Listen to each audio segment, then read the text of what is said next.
Look, we turning conversation into application. This ain't for you if you can't handle deep communication. I see too many trying to teach when they need all the teaching. If you can't practice what you preach, then what's the point of speaking? Look, we thank the Lord for another season. Don't think they ready for you, Lee. I think them boys are sleeping. But we gon' hustle every hour like it's our last. Open up your mind, it's the converSAYtion podcast. Yeah. What's going on, everybody? Welcome to the converSAYtion podcast, where we turn conversation into application. I am your host, Leon Reed Jones, and we are back with another great one today. This is a repeat guest, man. This is his third time in the studio. This is a young man that I feel like is a great example for young people, whether it's aspiring to do great things or just being level-headed, staying out of trouble, and doing exactly what he's supposed to do. I have none other than Mr. Maurice Mason. What's going on, my guy? You good? Yeah, I'm straight. Yo, what's up? Good, man. I see you got the Yeezys on, the fit, man. You ain't come to play, man. So we gonna get straight into the episode today, man. So I know there's a lot of things that you want to discuss, man. So just tell me about the difference between what middle school looked like for you over these past few years versus what you're learning through your new school. Man, when they say the change is crazy, they ain't lying. See, I was prepared, but Cass Tech as a high school, way different from middle school, because it's like homework every single class, every day, for 8 months of the year. There is that. Not to mention the high school level basketball. Now, I'm nice, but these high school players, they on some different stuff. I see this dude 6'6", 250 at 16. Yeah. It's crazy, yo. Yeah. But so I'm ready for it. What would you say, like, has been, obviously school hasn't started just yet, but you're a student athlete, so you're playing in the summer league, you said.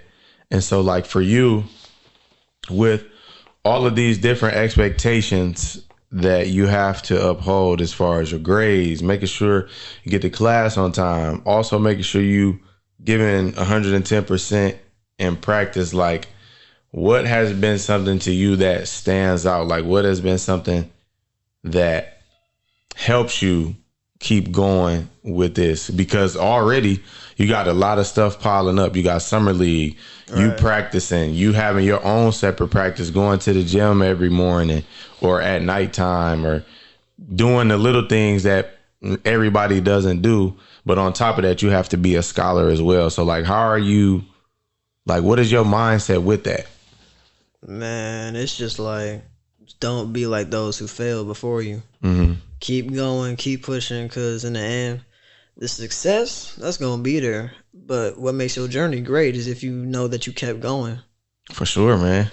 I agree with that, man. I definitely agree with that. So, like, what are the differences from athletic standpoint or an athlete's perspective from Spain middle school going into Cass Tech, just based off your experience with summer league? I understand it. So, middle school, we have our own summer league, basically. We have our own preseason in middle school. We play a few tournaments. There's the DC Elite, you know the names. But really, it's just like, in middle school, you got room to, like, be the person at the end of the bench. Yeah.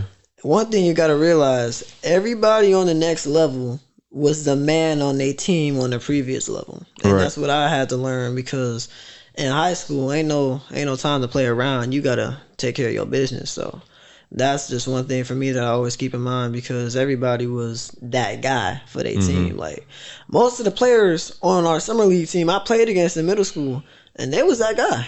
So I'm just saying, like, really, you got no time, no room for no mistakes, no second guesses. You got to go out there killing it in that mindset. So what is something, 3 things if you had to name, if you can't just one, something that you went into practice, you know, whether it's saying to yourself, a routine you've done to help you give your best effort when you go to practice, when you play in summer league?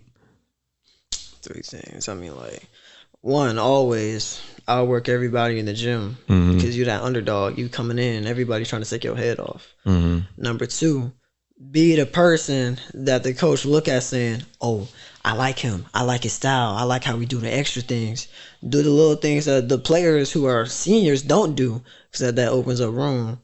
And lastly, for me, just like knowing that you going to be great on the next level. And this is just like what you go through to get there. Yeah. And do you feel like you have that same mentality even off the court as well? As everything like I want to impress the people in front of me, not in a way where it's like you want to impress friends, but you want to impress people that you know are looking and that can give you an opportunity. Is that the same mindset that you have off the court? And if it looks sort of different, if you understand what I'm saying, like if it looks different, like what does the difference look like for you? Like off the court, what does that look like versus on the court? Your first impression is your last impression. So like however you carry yourself, how I carry myself personally, on the court and off the court, that's the same. Headstrong, stay out of trouble, take everybody's head off, whether that be outdoing somebody in a project or a school assignment or trying to get the best grade on a test. And that like mimics how basketball is, because you want to be, people like want to score 30, have like be that guy, but what's noticeable is if you the one like 20 assists. That I feel like 20 assists stands out more than 20 points. Now, if you disagree, that's just you. Like anybody who disagree, that's them. But I just feel like that the unknown things, like maybe like 12 steals in a game, you don't see that somebody doing that consistently. Right. And that's the same thing for me off the court. Like do the little things, like put a little extra this on the assignment, add an extra detail. So for you, where did that habit develop, or like who did you see, whether it was somebody you were close to, whether it's a basketball player, or like what sparked you to say, hey, if I know I can go score, I know I can shoot the ball, but I got to do the other things to maybe get noticed more or stand out amongst my peers, because I may be around somebody that can score just as good as me or even better. I may be around somebody who can shoot just as good as me or better. Like you said, everybody, which is true. You go to these different middle schools, you played against some of these guys that you lining it up with as teammates now at Cass. You went into some battles with these guys during middle school. So how did you develop that mindset, or what moment or who did you see and say, well, that's what I need to do? The object of success had me. Just getting there, and not just getting there, the journey that it takes to get there. I fell in love with that, man. And I learned that from 2-4. Blueprint for me. Yeah, man. And I can't co-sign that, because like working with you and just seeing you when nobody else is in the gym, you know, in Grosse Pointe, or just, you know, you always, I see your dad posting you and y'all going to, you know, the gym early in the morning, whether it's working out, getting shots up before school. You know, you see a lot of people talk about it. It's not just sports. I think it's just in life in general. You hear a lot of people talk about it. You know, it's a quote that basically what it's saying. Some people talk about it, others do something about it. And so, you know, you're not just talking about it. We're seeing more of the results and more of the action steps that's taking place. It's like, hey, I done already told myself behind closed doors what I want to do, but you seeing me do it in person. You're not seeing what I'm writing down, but you seeing the fact of like, I ain't gonna talk too much about what I'm doing. I'm gonna just show you. I'm gonna just do exactly what I said I was gonna do. And so for you, what is something going in, knowing what you have to do, knowing how you have to stand out, knowing how you have to be off the court? What are some goals for you as far as like off the court and on the court, to keep that edge, to keep that top spot of like, no, we need Maurice when the game is on the line. We need Maurice when it comes to doing these different things that it involves with the team and even off the court as well? Had the most progression. Being able to go from, I seen he was right here, now he's up here. What did he have to do? And whatever he did was amazing. Because that's what I did in middle school. I came from nothing, like not even trying to play basketball, but Something in me told me just like, do it. If you fail, you fail. Keep trying. And I didn't.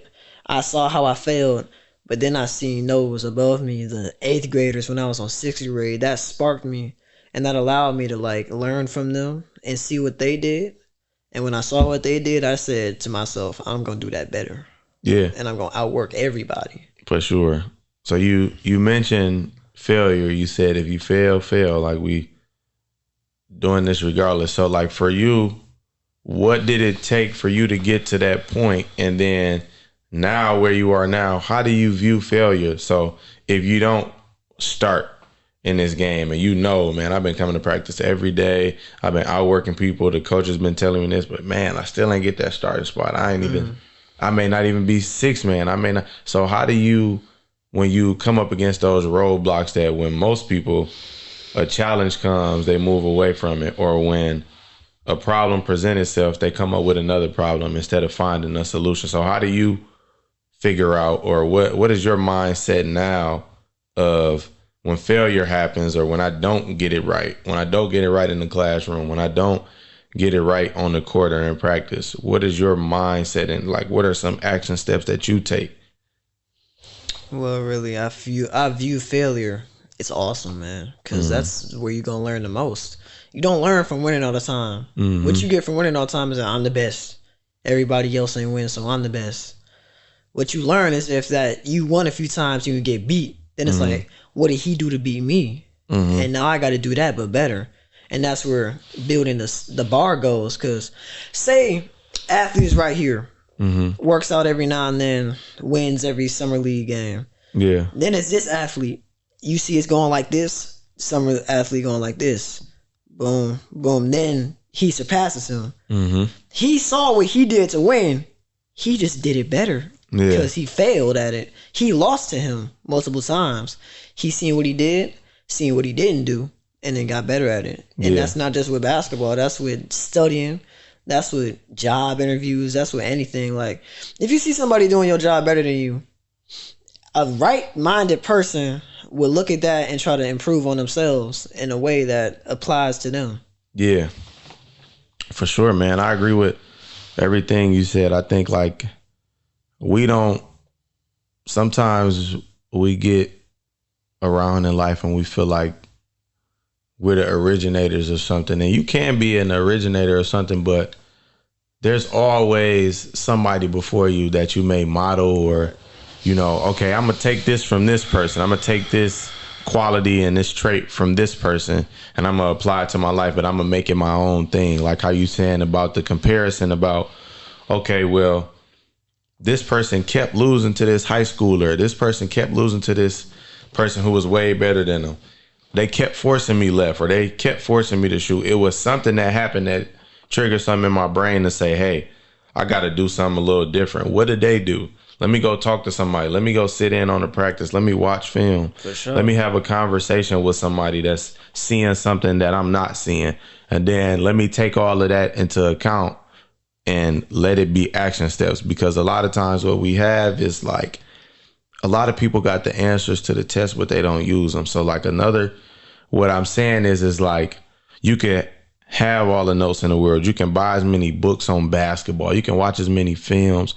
But if you don't take what's in front of you, if you don't take advantage of what's in front of you with the notes, if you don't apply none of the notes to action steps, the notes don't matter. If you don't apply anything that you learned in practice, right, it's not gonna matter. It's like we would tell y'all, like, even to this day, like, we're not going over these drills for no reason. We're not having these conversations with y'all for just to get on y'all heads. Like, we want y'all to use this stuff. We're not practicing it just so you can say, hey man, I learned this and that's it. Like, no, you want to be able to use this stuff. So the move that you work on day in and day out, the drills that you go through every morning until nighttime, you're going to have to use those at some point. Those are going to be valuable. If they just things on the shelf that you just wrote down, or things that you put in your notes, it doesn't matter. So like for you, because the Cash Tech culture is not just athletic, but it's academics. So for you, what is the work that you had to put in? For those who don't know, what is the work that you had to put in to even make it into Cass Tech? Man, y'all don't know. I was at one point staying up late as ever to keep a 3.5 above GPA because it's like a bad reputation on athletes we got because you rarely see an athlete doing both. Yeah. LeBron James had a 2.0, but he's LeBron James, so he had athleticism to carry him. But put him in this day and age where it's relying on academics. If you ain't got academics, boom, you can't go to this college, you can't do this.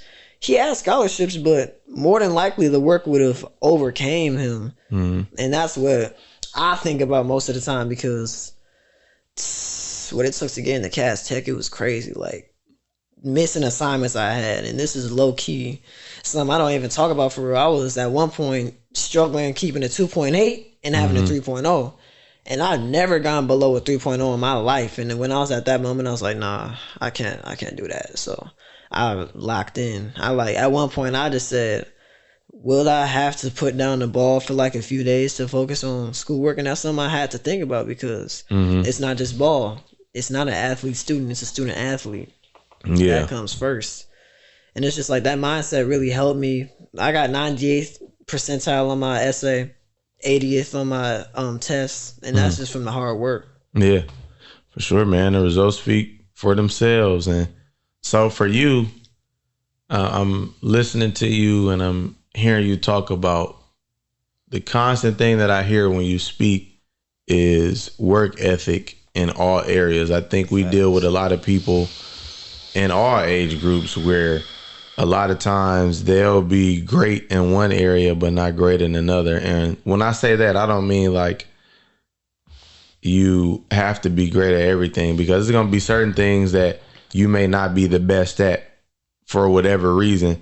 But for you, it's a different mindset of like, these are the principles and the values that I have to obtain and carry if I want to be a straight A student, if I want to have a 3.5, if I want to be at the top of my game on and off the court. So I just think a lot of times in society, what happens is we like, oh man, as long as I'm doing this, I don't have to worry about this. Or like how you kind of mentioned the fact of, you know, most kids, most athletes like, man, I'm nice. So somebody gonna do my homework for me. Somebody gonna do this for me. But you already are in the mind frame of like, no, I need to get this done because it's my dream. It's my goal. It's my platform where I could allow myself to open up doors for me by way of academics and athletics. For sure. So I'm not relying on somebody else, or I'm not waiting for somebody else to tell me what to do or tell me the right thing to do. I'm just going to do it in general. Where do you think that stems from? Is it your parents? Is it your environment? Like, what is it?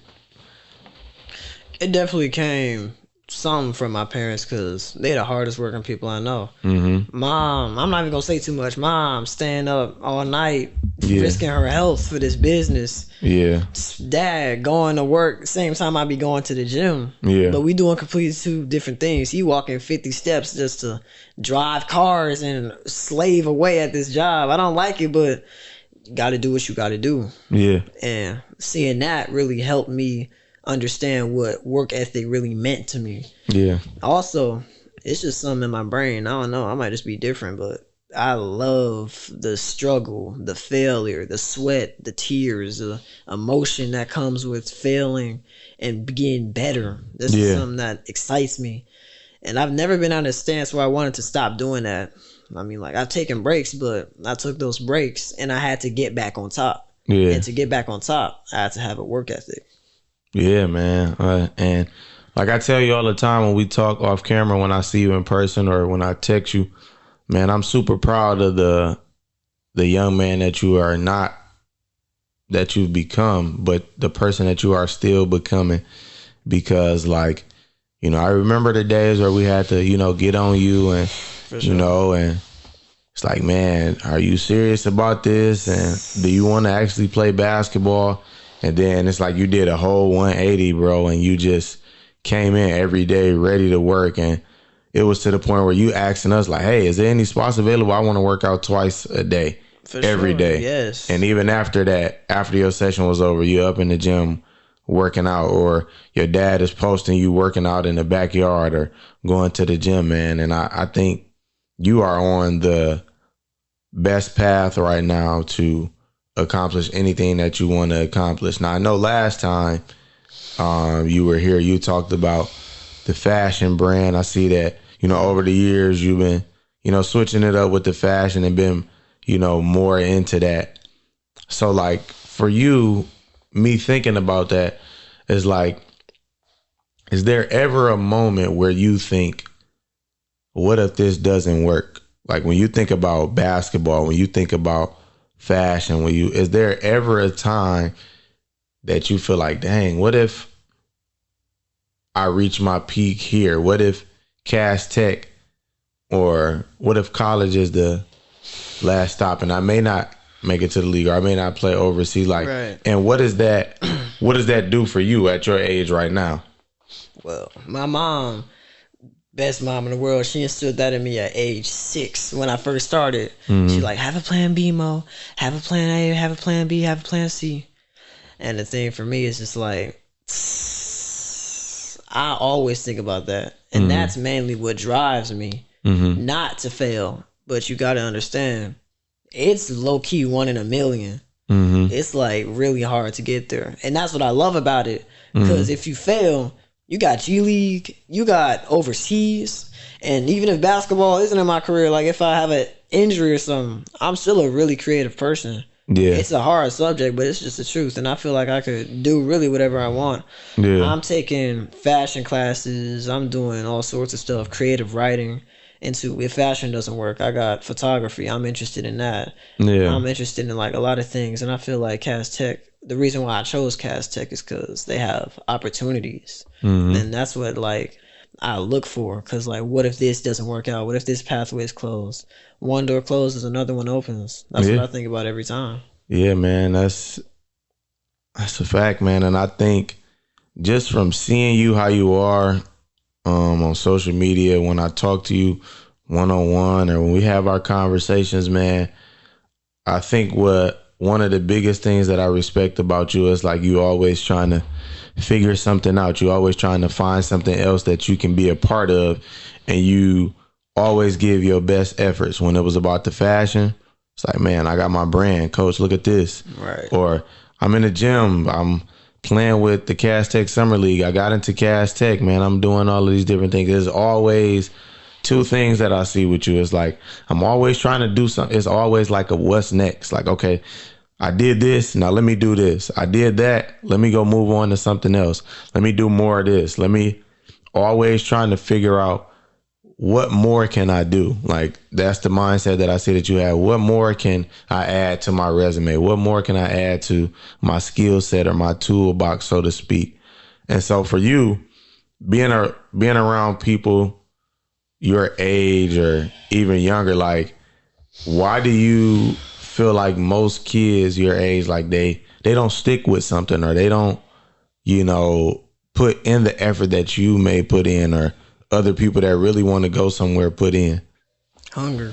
And it stems from your mindset. That's the simplest way I could put it. People are more hungry. Giannis had to tape his shoe to play basketball. Yeah. People come from all types of different places, and I feel like your come up really defines who you are as a person most of the times, and not in a bad way, in most of the good ways, because people use that in all types of terms. Yeah. What I'm saying is like, if you struggle a lot, you hungry a lot, you strive for more things in life. And most of the people who are successful came from bad places. Yeah. And I'm blessed enough to come from a good place and still be that hungry because my parents instilled that in me. And I think that. Yeah, for sure, man. And like I said, man, I love to see it. I remember when we first started training, you and Jalen, and it was just y'all two. Man. And we had to get on y'all and we had to talk to y'all, and just seeing where both of you guys are now, you playing for Cass Tech, he's playing for Lakeview. Like, how important is, having the right people around you? And who are some people in your life that are your age that you feel like keep you on the straight and narrow and hold you accountable? That's a good question. Honestly, he's been with me since like I started at 6th grade. That's my brother Levante. That's my brother. Me and him, we hold each other accountable. And I haven't really brought up Jesus on this podcast, but I brought him somewhat to Jesus. I like introduced like a deeper meaning. Yeah. And we elevate each other. It's like we deal with all types of stuff. He comes from a whole nother, it's like my life but flipped upside down, and that's how like we motivate each other, because we each have differences, and he's been a consistent reminder to me that I got my dude in my corner. He's my ride or die. Like, we both talk about Jesus every day. We both talk about basketball. We both have good core standards, core morals, and he's somebody that allows me to elevate. Like, I go to the gym with him at 4 or 5 in the morning. And my twin Marcus, he's somebody who I look to for advice sometimes. And like, those two people, they in my corner, they've been with me since the beginning. Yeah, man. And what are some things that have been said amongst you guys that are, you can tell the accountability is there? Like, how do they hold you accountable, and what's some action steps that you take to hold them accountable? Really, if like, I used to be in this spot in 7th grade where I was like, I'm not good enough. I got to do so much more work. I'm not good enough. And voicing that made me not be able to be good enough. And that's really what made us fall short in that playoff game last year. Not this year, last year. And them being able to keep me in check, and Levante telling me, hey, shut that up. Like, that ain't what we're doing. Like, right. Like, this ain't you. What is you talking about? And I'm like, okay. He about that. And like, he challenged me first time I came to the school. He tried to dunk on me, push me on the ground. I'm like, the hell, I just got here. Right. And then I'm like, okay, it's crazy, because I would have never thought that'd be somebody who I'd be like wanting to succeed with. Yeah. And with Marcus, I'm like his person in the corner. I'm like keeping him on track, because he wasn't as passionate about basketball until we started school season. And me and him, we've been through struggles because we came from the bottom. Me and him, we came to a new school together. And he's been with me since literally the beginning. Like, we grew up on the same street, basically. Yeah. I didn't even know him back then, but in middle school, we pushed each other. I tell him, like, every day, like, keep working, don't get lazy, keep pushing. And Levante's the one to me, like, stay your mindset, stay strong, stay head hunting. Yeah. Has there, for you, you said something off camera that I was, started thinking about as we were getting ready to do the podcast, when you talked about, like, I don't want to be a one-hit wonder like other people. And you mentioned a few names that you felt like were one-hit wonders, maybe because of bad decisions, maybe they didn't put enough work in, maybe they got complacent because of their talent. So, like, for you, why do you think that these athletes are, because you study the game, you watch the game, you're a person who loves the game. So when you see these athletes that are close to your age, maybe a little bit older, and they become, as you say, one-hit wonders, and they stop when they're really just getting started, what do you feel is the reason that they get caught up in certain things or stop themselves from going far? When you're at the top clouds your judgment. Like Sharif Cooper, those names, Imani Bates, Mikey Williams, it's still hope for him. I'm rooting for him in the corner. There's still hope for him because he in college still, but he wasn't like this, like, say, 4 or 5 years ago. He was a difference. Like, being on that top can cloud somebody's judgment, but you don't know what's going on with somebody, so you can only think and wonder. But what I feel like is just like being at the top and staying there and not like leveling up, because there's always something you can improve on. And many of those players must have thought, I'm already here. What I got to improve for? And that's just what I feel like. But who knows what happened for real? Because it's in their mind anyway. But that's just what I think, because I've seen it real time. It happened with 8th graders, 7th graders I know playing real good and then stopping because they ain't level up like we did. Mm-hmm. Yeah, man. Has there been a time where you've seen somebody, whether it's in practice, whether it's at Spain, when you were at Spain, where you learn from their mistakes from afar, or like, I saw what he did, I probably shouldn't do that? Like, what was that time like for you? That's just basketball. I ain't gonna say names, but it was one time I was in practice, seeing my teammate. He was like cold as ever. He was like tough, like about to get scouted everywhere, high school. I called him like about 2 weeks ago. He told me he don't hoop no more. He just be chilling. He got his girl and everything. Yeah. Like, bro, I used to look up to you. You were like my dude. I'm like, what happened? Like, now I'm about to be scouted. I'm where you at? And he was like, man, I don't know what happened. I just lost my focus. And that's one thing I forgot to talk to about with the last question. Losing focus can really change a player's game, because if you up top, like I bring this back, if you up top right here and people rising up, you rising a little bit, but they rising a lot, sometime they gonna get above you. Yeah. And losing focus will slow you down. And I've seen that firsthand. What do you think is more important? Do you think, or maybe I should rephrase it like this, is skill equally as important as work ethic to you? Work ethic outdo skill every time. And I remember this KD quote: hard work beats talent when talent fails to work hard. Talent will only get you to a certain point. Skill will have you. That's the same thing, my fault. Talent and skill will have you going to a certain part, but work ethic defines a player. Kobe could have ended up like Tracy McGrady. Who knows what he was doing in the shadows? He's an NBA player. He made it. I ain't even make it yet, but it's something. They was on the same level at some point, but Kobe got 5 rings and T-Mac got 0. That's all I'm finna say. Yeah, that's true. To me, I think that's a good comparison too, because you have 2 Hall of Famers. Right.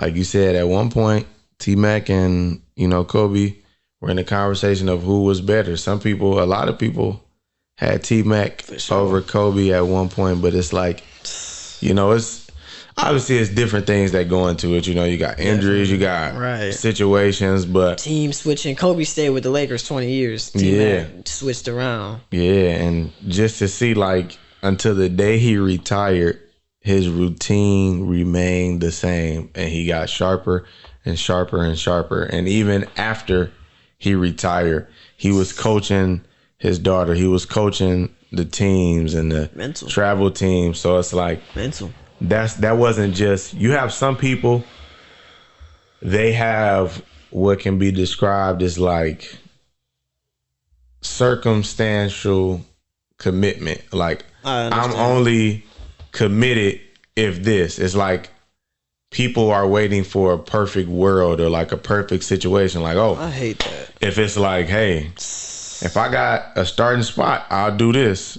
Or if you guarantee me this, then I'll come and do this for you.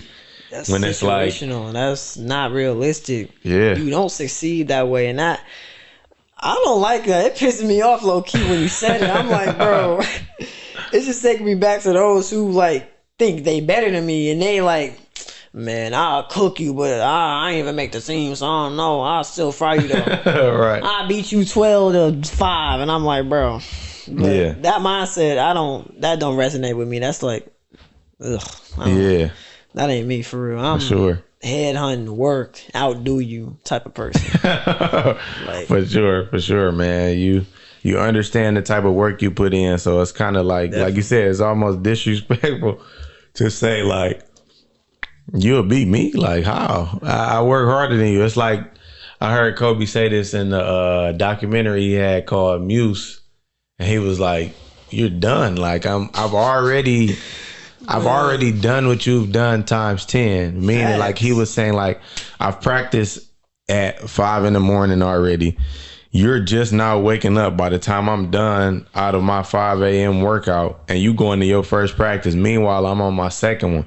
By the time you get out of your actual practice with the team, I'm on my third individual practice. I rest, and I'm going to do it over and over again. And I think, like, again, man, I tell you all the time, you are in a position and you have the mindset that I don't want you to lose that, man, because that's going to take you even farther beyond, basketball. I think about what Isaiah Thomas said and Charles Barkley said. He was like, this dumb, silly basketball has allowed me to have a career after basketball because of the work that I put in before getting drafted, before going to the finals, before winning an MVP. Is it allowed me to become an analyst, allow me to, speak on national television and have a heavy following and, help other players and help other people who are in the media and pave the way for so many people that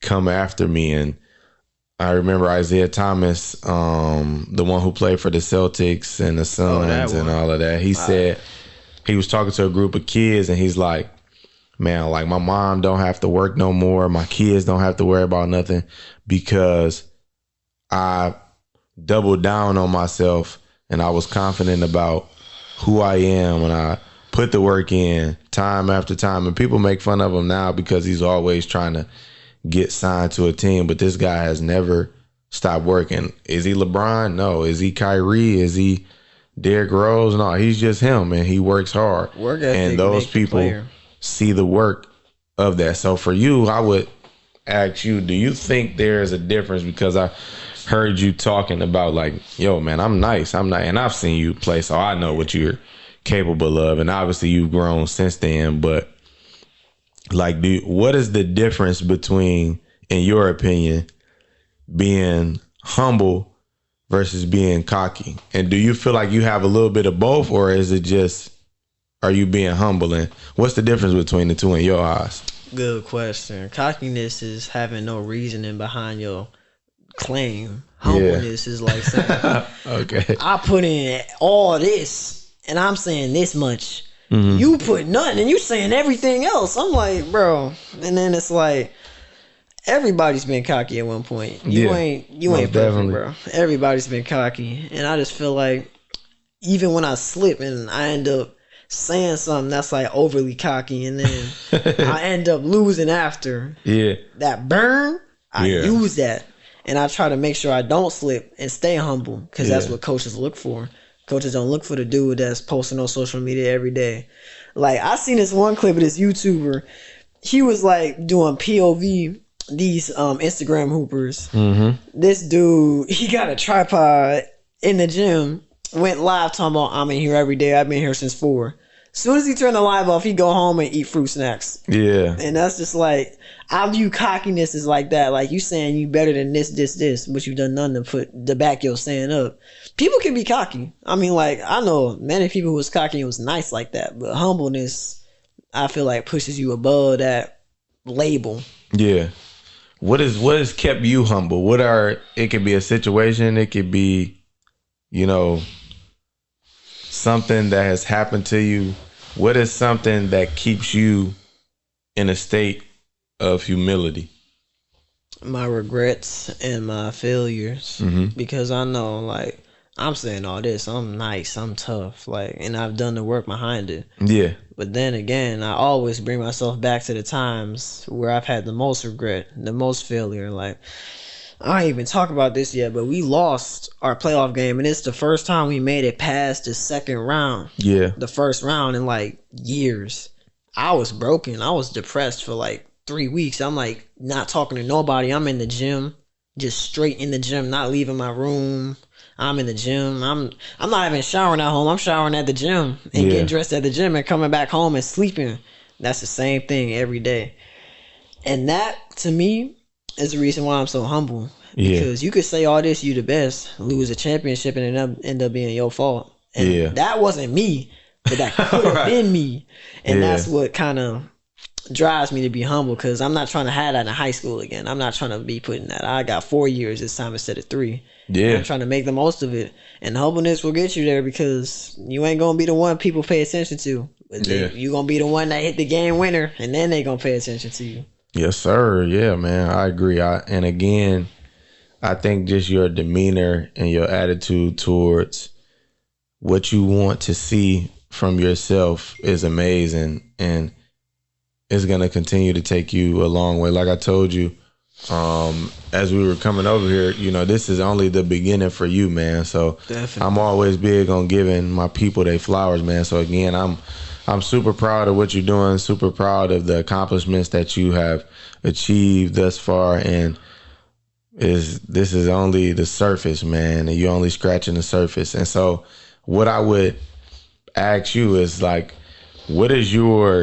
for the people who want to gain from this episode, the people who want to learn from you, what does your daily routine look like on a day-to-day basis? What does that look like for you? You really trying to put me out there. Yes, sir. I ain't finna say everything because you don't know who watching. But then again, you don't know who watching. So I'm going to say, I go to sleep at like 11:30, wake up at 4, do my little workout about 3-4 hours, head to school, after school, workout at practice, after practice, after that practice, shower up, do whatever else I do a little bit more, and then I practice before bed. And my goal right now, get a body freshman year. Be that person that's like, Sports Center, ball is life. Oh my gosh, he just dunked on this guy. Freshman, coming out of the class of 2029, 9th grader. That's who I'm trying to be. I'm like, I want that exact label. 9th grader dunks on senior. That's my goal. So 200 of them calf raises, right? Squatting, jump squatting. And I ain't even tell y'all all the workouts I do. I do so much more, but that's just a little bit of my day. That's little just snippet, little snippet. Y'all gonna see the results though. That's he said he couldn't give too much away. That was just a little snippet. But man, what is some advice that you not only give an athlete, but a student athlete, somebody who needs to, you know, be great on both sides? What's one thing that you would tell somebody? Time management is gonna carry you so far, because you may have practice, like I said, practice after practice after practice, but then you got to take in homework, tests, assignments turned in. And what helped me was time management, because I wake up at, let's say 8, school starts at 9, gives me an hour to get to school. I take a shower, get dressed, get to school. I have a whole bunch of tests and I got practice. I'm going to put off the test until later tonight. I get home about 10 or 11. I'm like, I'm tired. I don't feel like it. I go to sleep. End up turning in the test late, get an F. That's student athlete A. Student athlete 2. I wake up at 4, get my workout in out of the way, my fault. And then go to school, right? Go to school, get your work done, get your stuff done, and finish your assignments in school and your homework in school, like switching in between classes. Like, if you have a free period, do your work then. And if you don't have any free periods, do it at lunch. And if I don't even know what kind of school you go to if you ain't got lunch. But if you ain't got lunch, do it right after practice. But since you already practiced, you ain't got to do that extra after practice. Yeah. Me though, I'm a beast. I do it anyway. Yeah. I do my homework in the gym. Every time I get an answer wrong, I feel like 5 push-ups, shot. 5 push-ups, shot twice. But then again, it's like time management. I don't know what type of person you are, but time management will take you far. Love that, man. Love the gyms. Love the conversation that has taken place today. Even myself, I've learned a lot just listening to you and honing in on a lot of the things that you said on and off camera, man. So before we get out of here, y'all know I cannot end the episode without some advice or a quote. But today we're going to end with a quote. And the quote says, don't allow your advantage to become your disadvantage. In other words, don't wager the gifts and the talents and the opportunities that you have set before you because you are so high and mighty, or you don't have a spirit of humility, or you feel like, well, my talent is going to get me far. The work ethic that we discuss in today's episode, the habits, the positive habits, the consistent and intentional habits are the things that are going to continue to uplift the gift and keep you climbing new heights. I'll see y'all when I see y'all, and we'll see y'all same time, same place. Thank y'all for tuning in to the converSAYtion podcast. Yes, sir. Got everything I needed to get out. Down, man. 10 more to go. I'm playing. Turn one down, man. It's so surreal.